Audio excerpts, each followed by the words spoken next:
بسم اللہ الرحمن الرحیم۔ السلام علیکم ورحمۃ اللہ وبرکاتہ۔ عزیز طلبہ و طالبات، میں امید کرتا ہوں آپ سب لوگ خیریت سے ہوں گے۔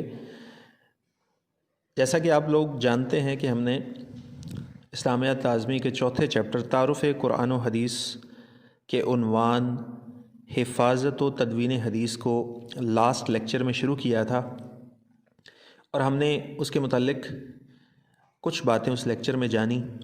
ہم نے تدوین حدیث کا مفہوم جانا، اس کا پس منظر جانا، اور پھر ہم نے دیکھا کہ تدوین حدیث کے بھی 3 ادوار ہیں، جس طرح کہ تدوین قرآن کے 3 ادوار ہیں۔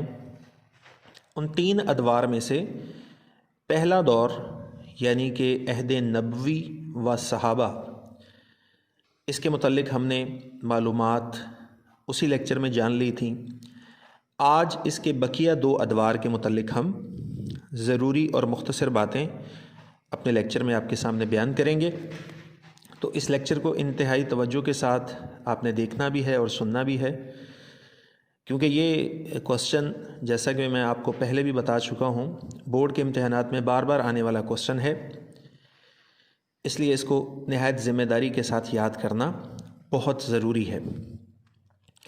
تدوین حدیث کا دور ثانی، اس کا نام ہم عہد تابعین و تبع تابعین رحمہم اللہ رکھتے ہیں، اور اس دور میں جن ہستیوں نے تدوین حدیث کے کام میں بھرپور شرکت کی، وہ صحابہ کرام رضی اللہ تعالی عنہم سے تربیت یافتہ اور تعلیم یافتہ ہستیاں تھیں، جنہیں ہم تابعین کہتے ہیں۔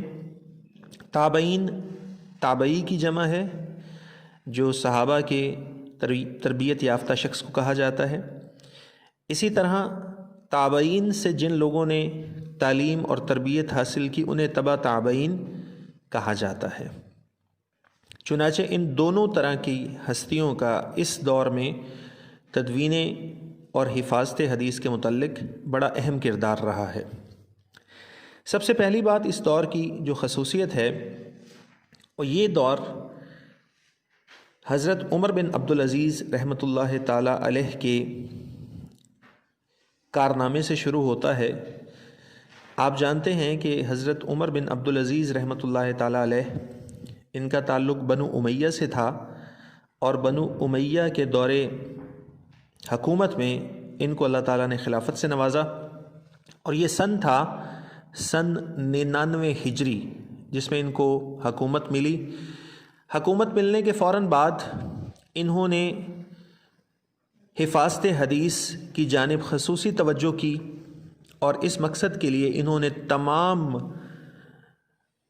خلافت کے اندر یہ اعلان کروایا، تمام علماء کو خطوط لکھے کہ حدیث کے متعلق جتنی بھی روایات صحابہ کرام رضی اللہ تعالی عنہم کے حوالے سے ہم تک پہنچی ہیں، ان کو اکٹھا کر لیا جائے، کیونکہ اس دور میں زیادہ تر صحابہ دنیا سے رخصت ہو چکے تھے۔ جو چند صحابہ موجود تھے، ان کے سینوں میں علم کا ایک سمندر موجود تھا، جس کو سنبھالنے اور لکھنے کی ضرورت تھی۔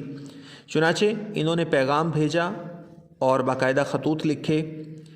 ان کے خطوط اور ان کے حکم پر مختلف حدیث کے جو ماہرین تھے، ائمہ تھے، انہوں نے پھر خدمات سر انجام دی۔ تو اس ائمہ کی خدمات کے پوائنٹ میں جن ہستیوں کا خاص طور پہ ذکر کرنا ضروری ہے، اس میں کوفہ کے امام شعبی رحمۃ اللہ تعالی علیہ، ان کا بڑا اہم کردار تھا، جنہوں نے احادیث کو عراق کے مختلف علاقوں سے اکٹھا کیا۔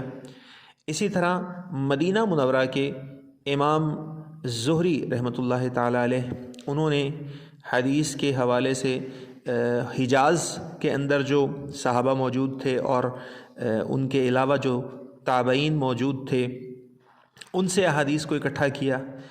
اسی طرح ملک شام سے تعلق رکھنے والے امام مکحول رحمۃ اللہ تعالی علیہ، انہوں نے بھی احادیث کو اکٹھا کرنے کے حوالے سے روم کے علاقوں میں موجود صحابہ اور تابعین سے بہت ساری روایات کو اکٹھا کیا۔ چنانچہ ان 3 عظیم ہستیوں کے علاوہ بہت ساری خواتین جو اس دور میں حدیث کا جو شوق تھا وہ رکھتی تھیں، وہ بھی تابعین میں شامل ہیں۔ ان میں ایک بڑی ہی مشہور شخصیت ہیں حضرت عمرہ بنت عبد الرحمن انصاریہ، جو کہ حضرت عائشہ رضی اللہ تعالیٰ عنہ کی شاگردہ تھیں۔ انہوں نے بھی بہت ساری احادیث کو حضرت عائشہ سے روایت کیا اور ہم تک پہنچایا۔ چنانچہ یہ سلسلہ دوسری صدی ہجری میں بہت زیادہ ترقی کر گیا، اور دور ثانی کی جو اہم تصانیف ہیں وہ ہمارے سامنے آئیں، جن میں سب سے مشہور امام ابو حنیفہ رحمۃ اللہ تعالیٰ علیہ کی کتاب الآثار ہے، جو ہم تک ان کے شاگردوں نے پہنچائی۔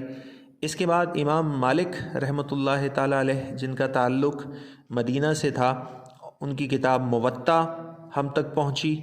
اسی طرح اسی دور کے ایک بڑے ہی عظیم محدث اور فقیہ امام سفیان ثوری رحمۃ اللہ تعالیٰ علیہ، ان کی کتاب جامع اس دور کی مشہور تصانیف میں شامل ہے۔ اسی دور میں یعنی دوسری صدی ہجری میں فقہ حنفی اور فقہ مالکی کی تدوین بھی انہی احادیث اور آثار کی روشنی میں مکمل ہوئی، جن پر صحابہ اور تابعین کا عمل درآمد کئی سالوں سے چلتا آ رہا تھا۔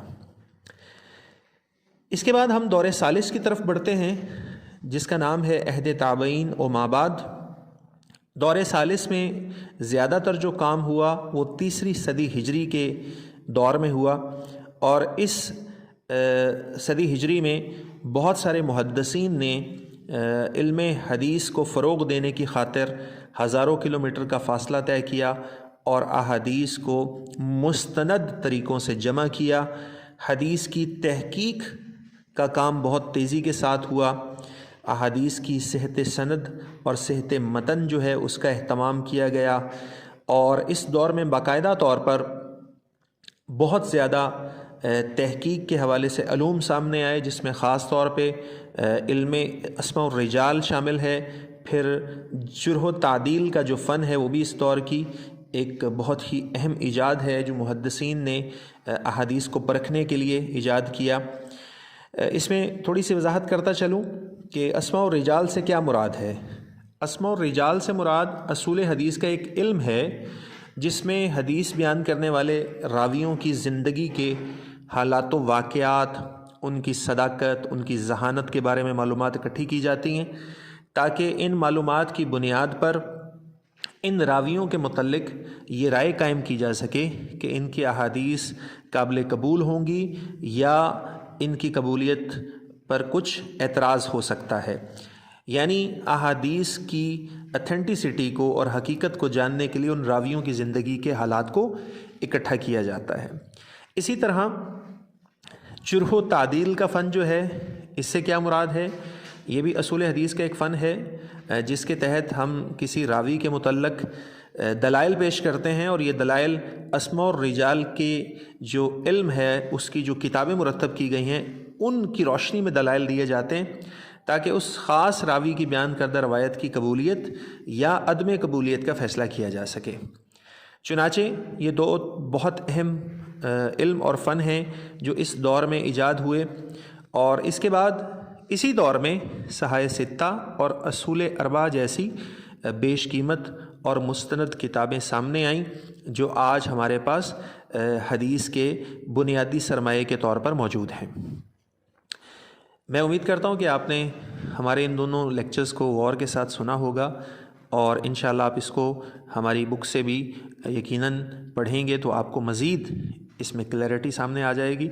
اللہ تعالی ہمیں احادیث کو پڑھنے، سمجھنے اور اس کے پیغام کو آگے بڑھانے کی توفیق عطا فرمائے، کیونکہ نبی اکرم صلی اللہ علیہ وآلہ وسلم نے اس شخص کے لیے دعا کی ہے جس نے نبی صلی اللہ علیہ وسلم کی حدیث کو سنا، اس کو یاد رکھا اور اسے ویسے ہی آگے پہنچا دیا جیسے آپ صلی اللہ علیہ وسلم سے سنا تھا۔ اللہ تعالی ہمیں احادیث کو فروغ دینے اور ان پر عمل کرنے کی توفیق عطا فرمائے۔ السلام علیکم ورحمۃ اللہ وبرکاتہ۔